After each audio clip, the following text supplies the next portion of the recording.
I would like to begin with Michael Green, and I'm also going to suggest that if we can, we'll stick to about 7 minutes each so that this array of excellent minds can probe you a bit.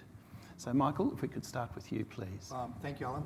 Thank you, Peter and ASPI, for inviting me to this really fascinating conference. Thank you for making me the first speaker after President Yudhoyono. He's a remarkable leader. I was in the White House in 2005, and he gave a speech in the East Room of the White House to an audience about this big, right after the Boxing Day tsunami, and there was not a dry tear in the entire room. And I looked over to my left, and even Vice President Dick Cheney had tears running down his cheeks, although it might have been allergies in his case. Peter has asked me to talk about U.S. expectations of Australia and of the U.S.-Australia alliance. And it reminded me of a breakfast I had a few years ago with a senior Defense Department official from Canberra who was in town. He was going from the breakfast to the Pentagon, and he told me he was going to visit the Joint Staff and OSD and ask them, in the context of our new rebalance, if the U.S. government had an opinion on Australia's appropriate capabilities mix and force structure. And he told me he was worried that there would be no thinking about that at all going on in the Pentagon. True story, I asked him, well, what will you do if your counterpart does have an opinion on Australian force structure? And he said, well, I'll tell him to mind his own business. And so in that spirit, the U.S., I'm a historian as well, and the U.S. view on Australia as an ally, and particularly on the geostrategic importance of Australia since December 1941, has been unchanged. But in terms of the capability set, the kind of issues addressed in the white paper, it's changed, and it's not been entirely consistent, and it's not always been thought through, as Kim pointed out in his remarks last night. The documents from the Joint Staff deliberations after ANZUS was signed are quite interesting. The Joint Staff said, we want Australian forces to be ready to be expeditionary to go to the Middle East to back up the Brits. We don't need their help in North Asia, and above all, we don't want a joint and combined command or any entrapment in the defense of Australia. And Dean Acheson, the Secretary of State, said, guys, the diggers are bleeding with our boys in Korea, but he couldn't move them. That changed with Vietnam, and then again with the Guam Doctrine, shifted again in the Reagan years. As Kim pointed out last night, we the U.S., had strong views on Australia's position in the West in terms of containment, but not such a clear idea about capabilities the way we did about Japan, for example, or Korea or NATO. And then for the last 15 years, much of the thinking, I think, has been driven by OEF, OIF, and Central Command. But we're now coming into an era, and I think it's reflected in the Defense White Paper, where for the United States, Australia's capability sets are incredibly and increasingly important in terms of the challenges we now face in this area. Now, to say more about that, I have to try to provide some context about American strategic thinking about the Far East, which is not so easy and certainly not in 7 minutes. Suffice it to say that the U.S. Congress in 2012 passed legislation asking CSIS, where I work, to explain the rebalance, the strategy, because they couldn't understand it. And I led that effort with a colleague. And then again, last year in the Defense Authorization Bill, the Congress asked CSIS to say whether or not the rebalance was working.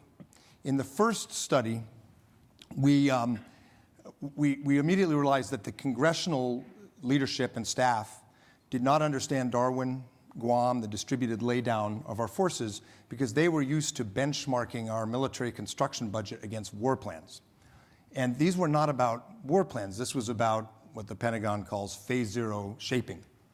And one of the first things we had to explain to Congress was the Pacific strategy we want is not one premised on defeating China. It's one premised on avoiding conflict with China. So we have to, of course, invest in deterrence, but we have to invest in dissuasion and shaping. By 2015, that was, I think, well understood in the Congress. But then the question was, given the unexpectedly aggressive Chinese buildup in the South China Sea, is the rebalance keeping a pace with what we need to do? And our answer, you can read this online, the unclassified version at CSIS's website. Our answer was maybe not, that we were slipping behind, in part because the Chinese side had demonstrated a risk tolerance higher than we expected. Australia matters in this respect, and I think it's reflected in the Defence White Paper, which is a very good white paper on the whole. It actually marries ends, ways, and means and resources in a way that we, with a bureaucracy 500 times as big working on it, can't manage to do in our guidance to the force and QDRs and so forth. But I do think this strategic challenge we face now in the Western Pacific, and especially the South China Sea, is where the pages to reality challenge is going to hit us as allies. And we need to do a couple of things, I think, as allies. First, I think we need more urgency in the posture initiatives. We should not be, and both sides are guilty of this, as we say, nickel and diming Darwin and Tyndall and other things right now. We need to demonstrate a commitment to getting these things done and moving forward with the posture initiatives. The second thing is the Defence White Paper emphasizes defence engagement. That's very good. But what are we talking about with defence engagement? It's not just embedding troops in Pacific Island defence establishments or constabularies or people-to-people contact, which is important. The real challenge, I think, is we need to help these countries, especially countries like the Philippines, Vietnam, perhaps Indonesia, with capacity building, with maritime domain awareness, with infrastructure. Japan has changed its ODA laws to allow development money to be spent on dual-use infrastructure. The U.S. has authorized several tens of millions for the same. We find the Koreans, on a commercial basis, are doing things with Vietnam and the Philippines. And Australia is doing more. We are not, in my view, I say this as a former NSC official, coordinating this in a strategic way. And we have to. And again, this is implicit in the white paper, but Japan and India and Korea, the high-end allies, the San Francisco Treaty System allies, we need to be much more deliberate about what we at CSIS call federated capabilities in ASW, amphibious missile defense.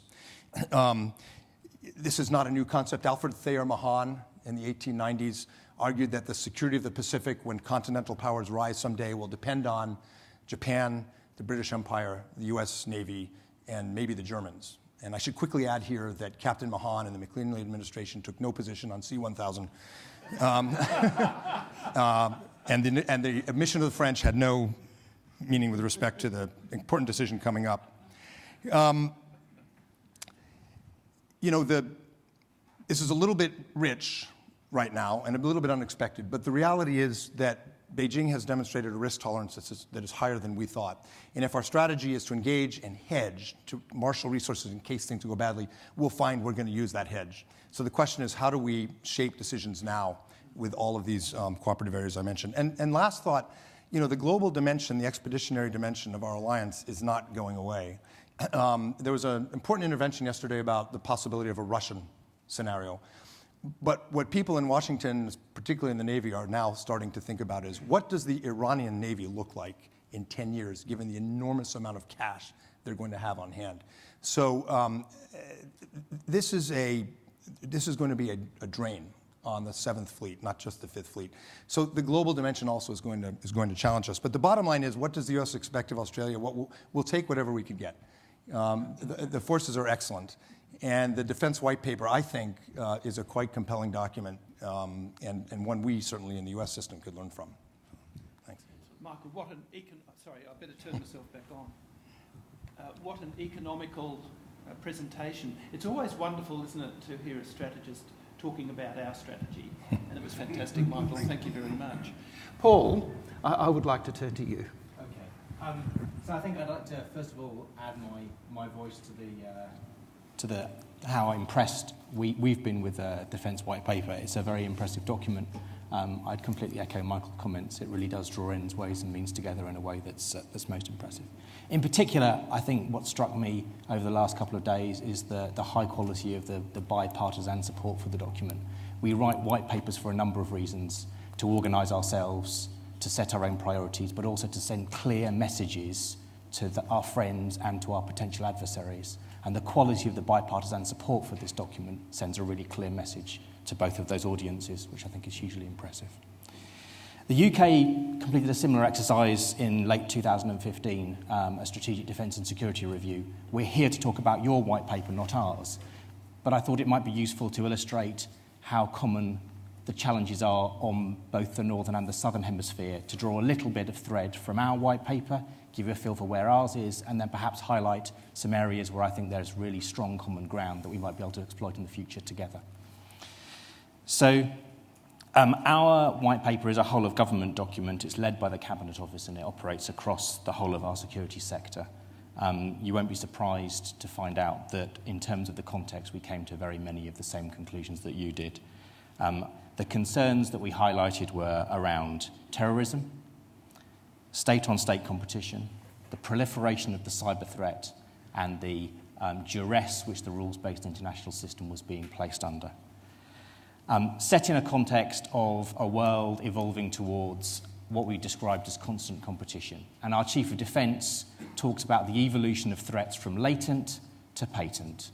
We're seeing the real manifestation of threats we were worrying about. In terms of our government, we were very fortunate in that they responded to that by committing to continue to spend 0.7% on GNI for our development budget and 2% of GDP on our defence budget. And I might comment that all the best countries spend 2% of GDP on defence. We set out 3 national security objectives, pretty straightforward, to protect and to shape, but first to protect the UK and our immediate environment, and then to shape the global environment. We know, like you, that we can't simply build a fence at the edge of the English Channel. We have to be a net positive contributor to the global stability in the global environment. And finally, for the first time, we positively identified prosperity, both our prosperity and that of others, as a critical factor within the security dynamic. So what did that mean for defence? A couple of areas perhaps that are more general that I'll highlight, and then a couple of areas where I think the synergies with where Australia is and where Australia is going are really clear, and there must be opportunities for us to work together. First, ambition. Like you, additional investment, looking at producing a greater fast air force structure, additional frontline manoeuvre brigade to underpin the delivery of warfighting capability, and the entry into service of our 2 new aircraft carriers, allowing a constant maritime task group capability. And the other more general point, people, where I think we all face, to some extent or another, the same kind of challenge. 2% of GDP is fantastic, 0.5% real growth is fantastic, and yet we cannot afford our long-term service personnel model. And what's worse is it is not retaining the skills that we need. So we have a model that is unsustainable in terms of cost and unsustainable in terms of the way in which it's attracting people. That's necessitating us thinking fundamentally about the way in which we hire our service personnel. A lot more to come in that space, but an area of very significant challenge to us, and I know very many other ministries of defence. In terms of common interest, I think there are 2 particular areas that are hugely important. We've moved on from defining defence perhaps in the SDR in 98 as being a reactive entity, and then when we look at our SDSR in 2010, very much in the terms of extracting ourselves from Afghanistan and dealing with the delivery of that current operation, to very much more in terms of the proactive contribution to international security. We talk about international by design, we talk about the importance of our bilateral relations, our contribution to multilateral institutions, and our defence engagement. The commonalities between us and the Australian White Paper couldn't be more clear in this area. And it must be the case that when we think about developing effects, when we think about collaborating together, together we'll deliver more than the sum of our parts. So there's a great opportunity for us to sequence our effects and think about working together in that space. And the other area I'd just like to highlight is innovation, where if you subscribe to the view, and I think I do, the definition of insanity is to continue to pursue the same course of action and to expect a different outcome, then we have got a problem. Our adversaries, our potential adversaries, are adapting the way they fight, adapting the way they think, and adapting their technologies to elude our traditional areas of edge. That means innovation is crucial, but it's not just about more, it's not just about better, it's about different. We need to change the way we think, the way we operate, and the way we collaborate together to find new ways of delivering those effects that we know we need to deliver or may be called upon to deliver. And I think that's a crucial dimension where we have a huge opportunity to work together. So just quickly to wrap up, the world a more challenging place, more so than in 2010 in our last white paper, more so even than in 2013 and Australia's last white paper. The imperative must be for us to work together with our allies, both in this region and beyond, to deliver the effects that we need to. Paul, thank you very much. Also, a very economical presentation. I'm struck by the convergence between the broad and high-level strategic approaches of the two governments that Michael and Paul represent. Of course, we have different sorts of problems, and Paul, I suspect that the audience, and if not them, I, will come back to you to get you to say something about the way in which the strategic environment of Europe is so radically reshaping itself and what impacts that might have on you. But I've got a bit of skin in the game here, so I will come back to it. Kim. Thanks, Alan. Look, fantastic presentations. You've heard enough from me over the course of the last little while, so I will stick with the limits. Can I just firstly say on the British perspective, I used to address the British Staff College on their trip to Washington every year when they'd haul me in to explain the rebalance to the British officers, and there's always somebody would get up and ask the question, is it true that Australia has replaced Britain as the premier ally of the United States? And I said, as somebody who operates here and sees the way in which the good citizens of the great and good of Washington flood to the British Embassy, particularly when any member of the royal family turns up, you know how absolutely untrue that is. Point one. Point two, we in Australia regard that preeminent relationship between Britain and the United States as an Australian strategic asset. It is not something that we want to see undermined. It is something that we want to see fundamentally strengthened at every point of time. Now, turn to my other colleague. He has given you a sophisticated presentation of the way in which, and I think actually most people here know this, but the way in which the United States thinks about the region and integrates us into strategy. It's, of course, not by virtue of the fact that you think correctly about the problems you're handling doesn't necessarily mean you'll get the solutions, because you're dealing with a movable feast. That is, its content is changing all the time. The objectives you may have may be correct, but you may have to tweak those objectives constantly. And this idea of shaping the environment, not here engaged in a process of containment or planning for war, but involved in a process to ensure that people who live in this region see their capacity for prosperity enhanced, their sense of sovereignty enhanced, and a reasonable relationship in a fraught environment where particularly sea boundaries are not settled, with a program, a formula by which that gets done and everybody comes out well. That is the American objective. It is very important to, and it's something that I used to have to from Washington, keep reminding folk at home. It is not containment. We are not being invited into an exercise in setting up structures of a Cold War variety to sit on the Chinese. What we're trying to do is to get, applying an area where rules are critical, the rules-based order. And not a rules-based order that's static, but obviously one which is massaged through the way in which the countries in the area see the world. But essential in all of this is an element, as Michael said, of hedging. And when it comes to hedging, there's really only about 3 countries that can actively, effectively collaborate on that. It's the Japanese, the Americans and us. And that poses particular challenges for all of us. The second thing I want to say is this. The American alliance is vastly more important to us now than when I was Defence Minister. The Australians think it's gone the other way because the Cold War's over, that it must be less important, we need to do other things. That's idiocy. The fact of the matter is, in the 1980s, it was really our commitment to the Western alliance and to the American strategic system that caused us to so firmly emphasise the relationship with the United States. We did not live in an environment of complex threats. We lived in an environment intensely insular, turned in on itself, and one in which the Americans paid little attention. Once they'd seen that we were going to play our role in the global structure that had been put in place, they were largely indifferent to what we did. From our point of view, dealing with the contemporary military technologies, we in those days could pretty well take our equipment from anywhere, pretty well take it from anywhere.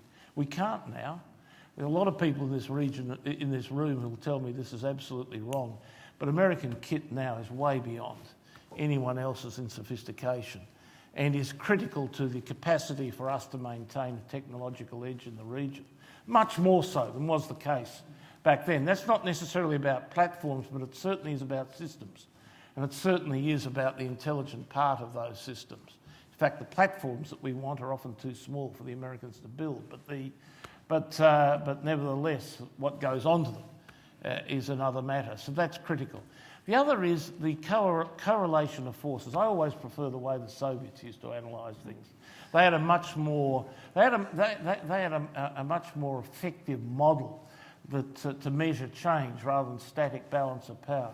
The correlation of forces in this region is shifting decisively against Australia and will continue to do so unchecked.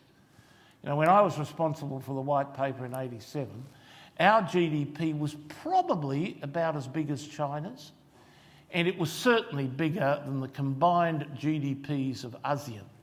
Well, last year, on some measures, Indonesia passed us. The underpinnings of strategy are always the economy, and that economic shift is simply going to continue apace. So it's a critical thing, that alliance relationship. If you wanted to see the difference, take a look at the structure of our air defence in the 1980s, take a look at the structure of our air defence now, in all its aspects: satellites, over-the-horizon radar, in-flight refuelling, AWACS, strike aircraft. Two things. One, we've got one now. Two, it's all American. Isn't this amazing? We've been going for less than 21 minutes, and 3 times 7 is still 21. And the purpose of this was to open it up for some really important discussion. I'd just like to pick up on one point that came up in the very early part this morning when we had that wonderful presentation from our bean counters and economists. When you think about the alliance, you're actually seeing on this platform something incredibly important, and that is that the United States and Britain are the two biggest foreign direct investors in Australia by a very, very large margin.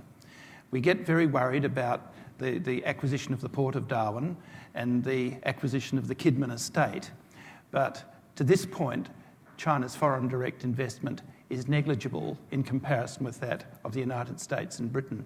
So that when you consider alliances, you have to consider them in their entirety, which I thought was a very important point that Paul made in the course of his presentation. Having just said that little bit, I would now like to open it up to all of you. Starting over here, please.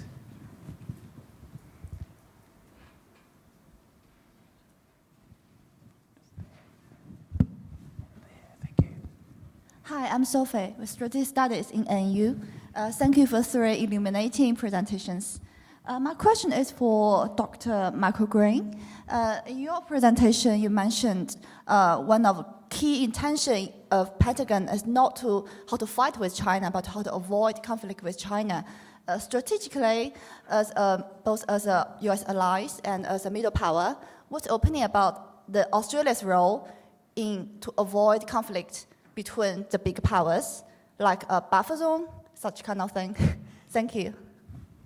Australia would make a great buffer zone. It's just in the wrong place.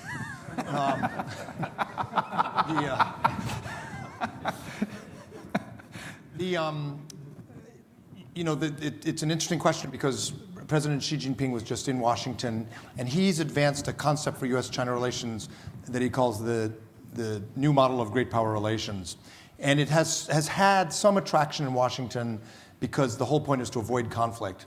But the underlying premise of the new model of great power relations is that there's a hierarchy of power in Asia, and that China's at the top. Because the new model is fine, but the great powers, as enunciated in Beijing, are China, the US, and Russia, and sometimes the EU, but not often. That's not a basis for conflict avoidance from the US perspective, because not included are our allies, Japan, of course, Australia, or states like India or Indonesia that, from Washington's perspective, though not aligned, have a stake in an open rules-based order, despite fights we may have in the WTO other places. So often from Beijing, one hears that if you want to avoid conflict, sign on to the new model of great power relations. Accommodate China's rise. And that's not something any administration can do. And my own view is that the most important ingredient that's actually missing from President Obama's rebalance is consistency, and especially consistency in how the administration talks about China. It has gone from declarations in 2009 respecting core interests to the speech here in November 2011, which was quite hardline, to flirting with the new model of great power relations. We did a survey at CSIS of all the major speeches on the rebalance. It was a bit like the Monty Python skit, the Spanish Inquisition. There are 3 key elements to American strategy in Asia, and every time they're different. And this has got to confuse Beijing. And I think a large part of the problem we have with Beijing is not a muscular US response. It's a very inconsistent and sometimes unpredictable response. So I think consistency is the key. And that's hard in a democracy, but that's what we all have to do, including, I think, Australia. Okay, we have quite a list. Allan DuPont. Allan DuPont, Northern Territory Defence Advisory Board. A question for you, Mike. If I heard you correctly, I think you said one of the criticisms you made was that not only did the rebalance lack a bit of coherence and strategic thinking, but the forced posture initiatives around that have been nickeled and dimed a bit, and it was time to actually ramp them up. So could you just chance your arm and look at a Hillary Clinton administration and share with us your thoughts about what a Clinton administration might do in terms of putting flesh on the bones of the forced posture initiatives you've already got, with particular reference to Australia? So my simple formula is that in general, a Democratic administration's Defense Department looks like a Republican administration's State Department. And in general, that rule of thumb has held for about 30 years. So, I was once Jeb Bush's main Asia advisor. That and $1 will get me a cup of coffee now. But that's where I'm coming from. And I think that on Asia and defense issues, Secretary Clinton will be pretty robust about the rebalance. If you know her advisors, Michelle Flournoy, Kurt Campbell, and others, Kathy Hicks, they're committed to it. But elections do funny things. On TPP, Hillary Clinton has gone in a not very helpful direction. So we'll have to see. Thank you very much. Sorry, Allan? I just wondered if you could just elaborate a bit in terms of Australia. Well,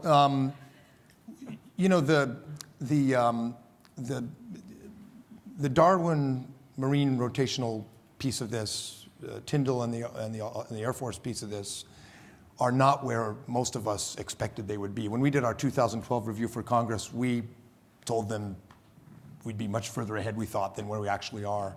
There's plenty of blame to go around. Most of it's Kim's fault, of course, but quite the contrary. But I think it's very easy to get. These are issues of sovereignty and identity and budgets above all else, and both sides. It's very easy to get caught in a negotiating dynamic. And I think we may be in it. So, maybe our election will help in that sense, to try to sort of get some strategic perspective back on this, which is how it all started, and try to, find some way to move forward past what are inevitably. Look, we've been doing this kind of host nation support, these negotiations with NATO and Japan and Korea for years. We have trained the most stubborn negotiators in this process over decades. So it's not surprising, but I think without that strategic leadership at the top, you get stuck. Alan, a very good follow-up question. I think you've earned your fee. John, Peter.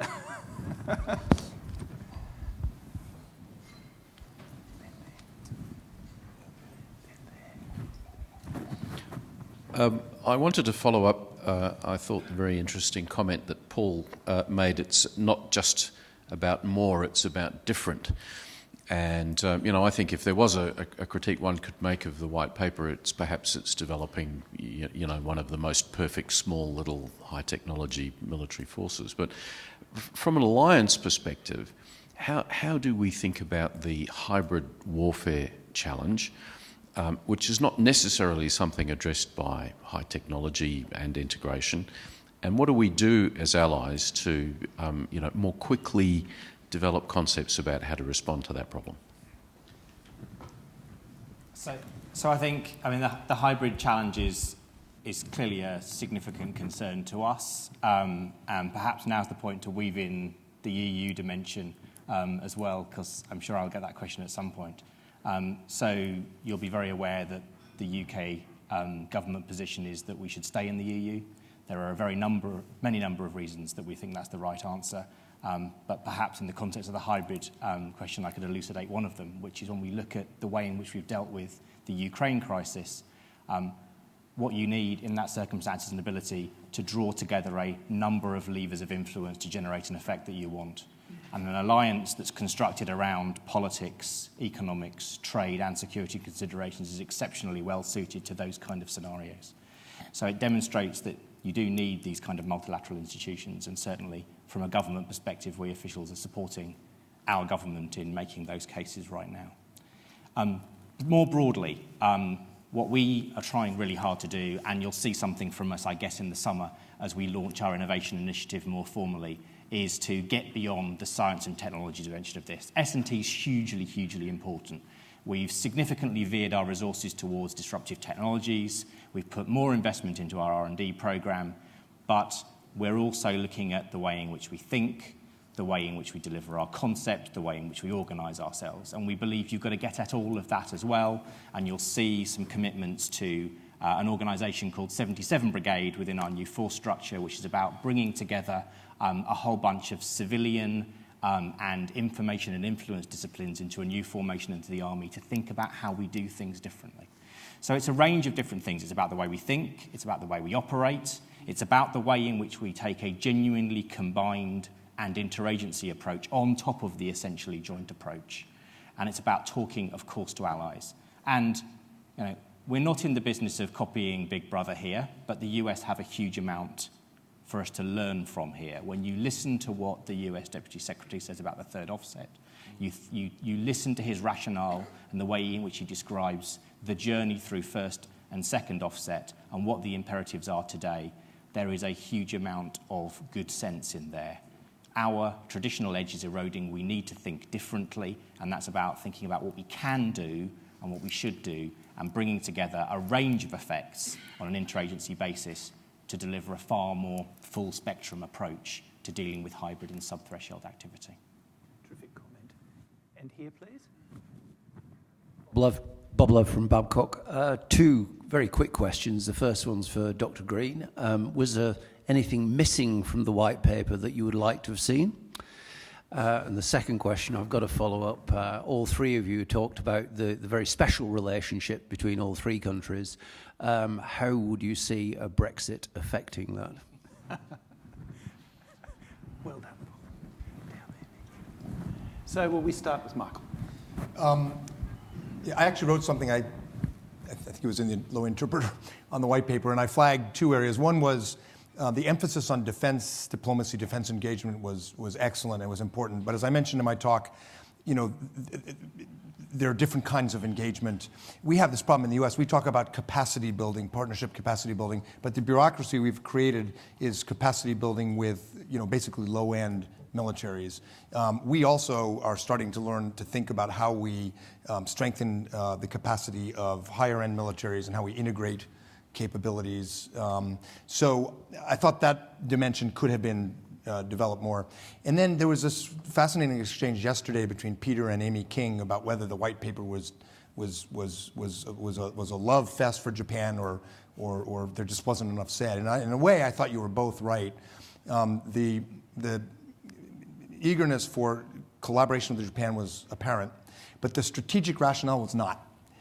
And back to my earlier comment about consistency and how we see order in Asia, I personally think there's utility for the US or Australia to remind the region how important Japan is to us strategically in our concept of how we maintain a rules-based order. And the white paper had all the bits and pieces, but it didn't have, I think, as Amy rightly pointed out, that larger context. Kim? Well, let's start. This is on Brexit, I take it. I think it would be devastating. It would be utterly devastating for the Western Alliance and Europe. The process of exit would be so time-consuming, it would destroy internal debates in Europe for years as they worked out what it all meant. I mean, basically, I come from a party of the centre-left, and always we are a source of fascination in a largely conservative media around our various disunities and ideological prescripts, and we're well analysed when it comes to the damaging effect this has on good order of the economy and good order of the society, and we always pay a political penalty. In the Western world, I have never seen a more feckless performance from any Conservative party in all my lifetime. This is the most worthless performance I've ever seen forthcoming from them. That they'd put before the Scots an option to get out of the country and not leave a middle option on autonomy, feckless beyond belief. That they put it there at all, feckless beyond belief. And to throw the Western Alliance, to throw the British position into chaos, to manage your internal affairs by putting up a referendum on exiting Europe, when you know that the ordinary folk of Britain will always vote. It might well be likely to vote for something like that or go through the agonies of the damn resisting it. This government has not paid the penalty it ought to in the media coverage of it for a performance as worthless as this. Good. I've been looking forward to saying that, and I did not think I'd get the opportunity here. And Kim, would you like to say that once again, your feeling? But I so now how does a serving UK government official respond to that? I was going to turn to a senior civil servant for a comment. But Republicans are doing fine. So I'm clearly not in a position to speculate about the impact. Government policy is clear, and that is that we should stay in. I'm not going to comment. God, it's good to be unfair. Paul, there are a lot in the room who completely feel for you. Stephen. Thank you. Now, it's clear that cooperation in the alliance is a centre part of the white paper. We've got bipartisan support for the Forced Posture Initiative. So we want to do more to shape the region. But unlike the European alliance, we don't even have a strategic concept to kind of explain to ourselves how we're actually going to leverage the alliance into shaping the region. We don't have a tradition of joint standing maritime forces, for example. We don't have a joint command system that actually sits under standing ANZUS Council. We don't have a defense planning process to coordinate our force structure planning. Last time we looked at the alliance in order to actually do something in the region to shape it, we thought we needed all of this, and that's why we were quite enthusiastic for a while at least about creating the CETO. That didn't really work out so well. But my question is, have we kind of maxed out with this white paper the thin institutional basis of the alliance as we know it? I mean, is this as far as we can go to committing to working together ultimately as sovereign countries without some more institutional underpinnings that allow us to manage the political and sovereignty issues that are involved if you want to take this beyond what we have achieved in this white paper for the next one? Thank you. Who'd like to go? Well, we're not going to have a collective security organization in Asia. I mean, China would have to really try hard to achieve that. They've done pretty well, but they haven't done that well. On the other hand, I frequently hear in our Department of State and elsewhere that we're winning this contest because China is becoming so unpopular. Reputation is not, in the real world, deterrence or dissuasion. So the question is, how do we, in this great, what the Japanese call the gray zone, or what sometimes it's called hybrid warfare, in an area which is very hard for a democracy to operate in, because we don't do mercantile things like banana exports or rare earth metals, and we don't have paramilitary fishing fleets we can send in. It's a challenge for us in Europe and in the Western Pacific. But we do have tools that I think would complicate China's assumptions about how far this could go. One is Beijing assumes that over time, because of economic interdependence in Asia, U.S. alliances will wither. If it's demonstrated that Chinese actions are causing U.S. bilateral alliances to network more, that's going to cause some pause.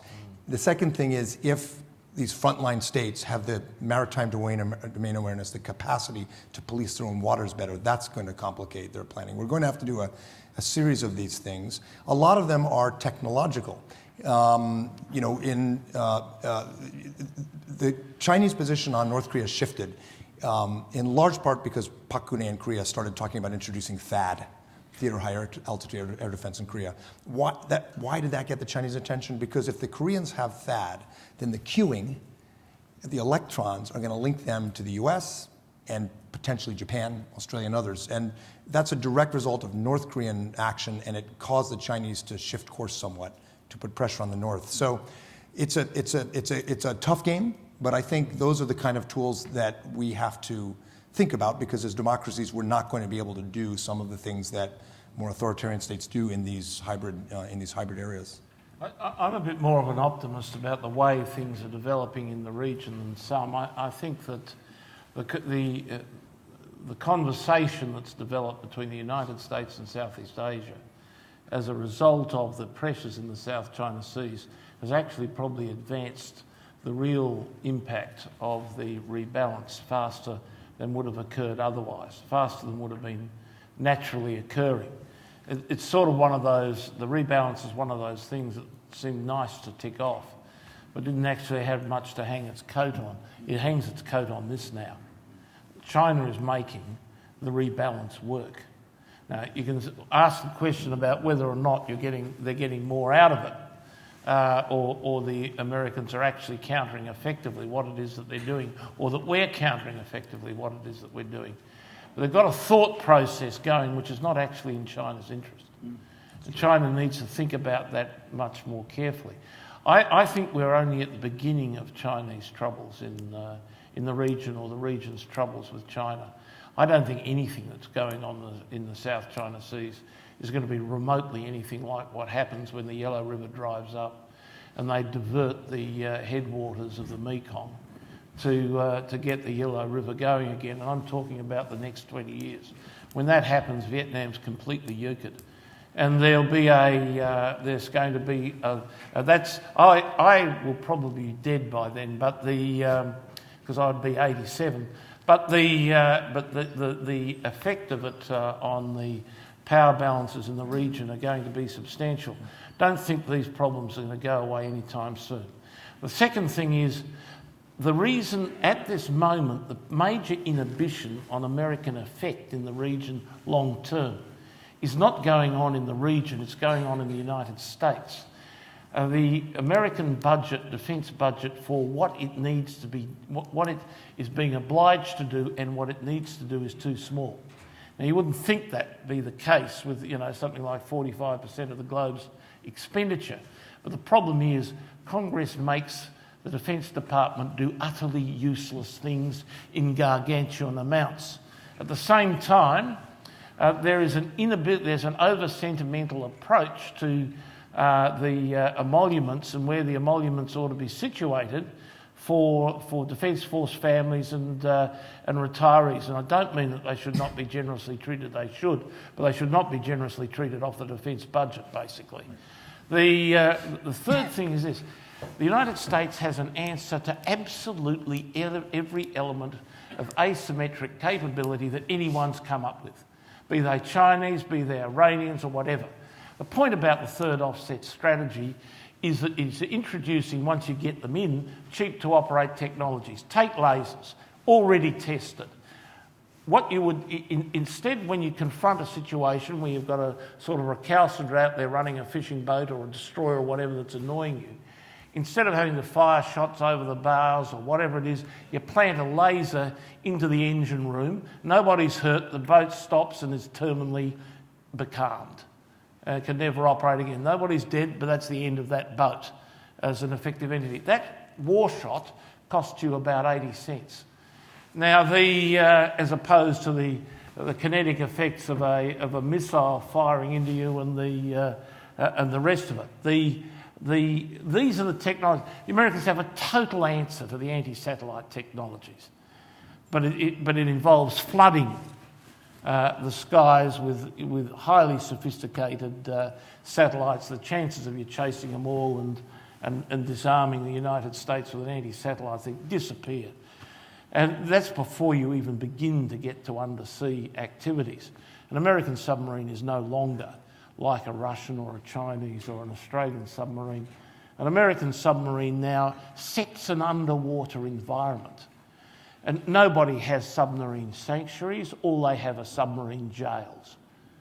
When the United States puts out underwater what it is now capable of putting out underwater, and you happen to have a sanctuary, lucky for you, because that's where you're going to be. You're going to be nowhere else. And this is all, the technologies here are now all proven. The technologies here are now capable of deployment, but there's no bloody money. And once these things are deployed, then the asymmetrical strategies that we talk about just look pissantery. Kim, would you like to say that once more with feeling? Paul, I'm putting you as sort of coming on as third man all the time, but would you like to make a comment? Because I'll have one more question after this. Okay. I thought I saw one hand up from the intellectual right over here.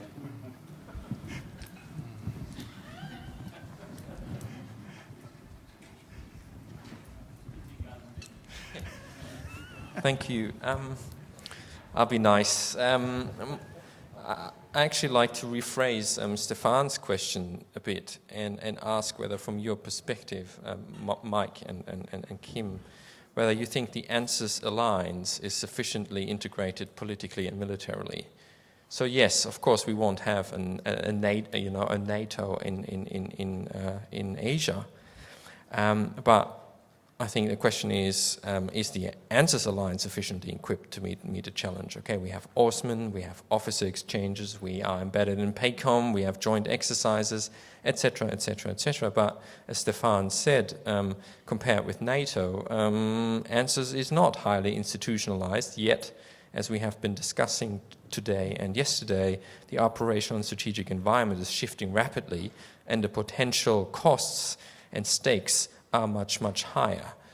So while a integrated military command structure is probably not in the cards, or something similar to the North Atlantic Council is probably unrealistic either, are there other ways where you can see how we should strengthen the alliance politically, but also militarily?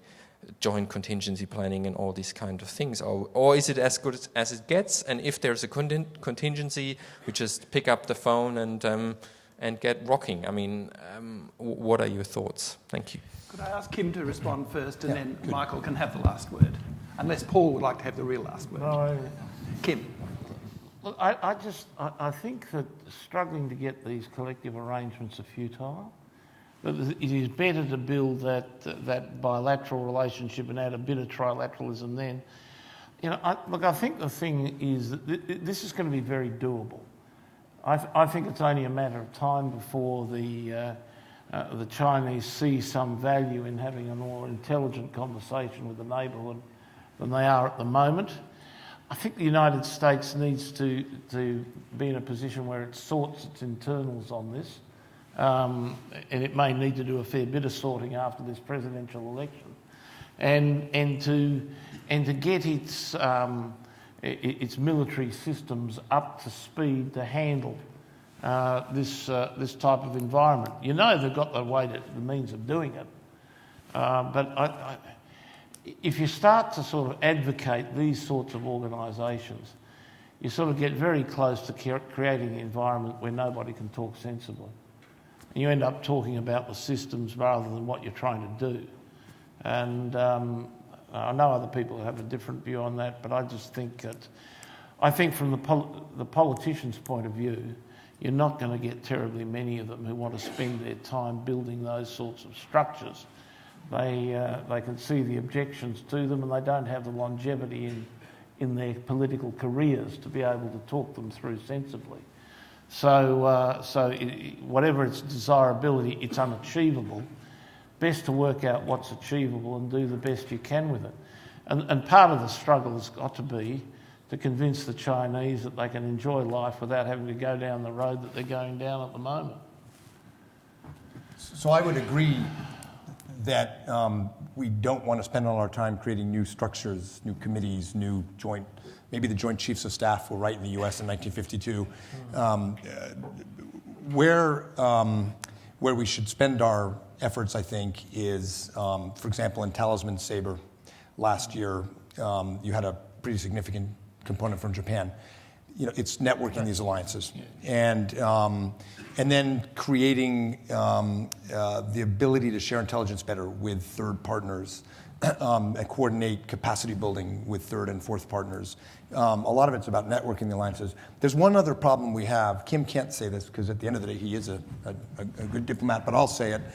We have in Washington now the weakest leadership team on Asia we've had in decades, many decades. If you think about, with the exception, I think, of the Pacific Command, Harry Harris is quite experienced, you know, the Pentagon, but with Ash Carter and Bob Work and Dave Shearing Company. But usually in the post-war era, in the State Department and the NSC, you've had at least a deputy or an undersecretary with deep experience in Asia, and we just don't have that right now. And similarly, in the leadership of the U.S. military, the 3 and 4 stars who lead our military were promoted in CENTCOM, not PACOM. And so it's going to take us a little bit of time to recapitalize our strategic and geographic expertise on Asia at senior levels. And I think that's what's really important, not the mechanisms, but the ability for our elected leaders and senior military and civilian leaders to get it, to understand the strategic environment that we're both operating in, to not panic at the thought of doing a FONOP, but to not think that a FONOP will solve our problem in itself. To understand, you know, the larger context, a lot would flow from that. And it's mostly on us, frankly, on the U.S. side. But I'm pretty confident. No one's asked me about Trump. I'm stunned. But I'm pretty confident we will not have a Trump presidency, and that we're likely to have in succeeding administrations more Asia people now at senior levels who understand the region, have invested time. Ladies and gentlemen, I know from watching you all that you've all enjoyed this very lively and I think intellectually very stimulating conversation. So could I ask you to convey your thanks in the usual way?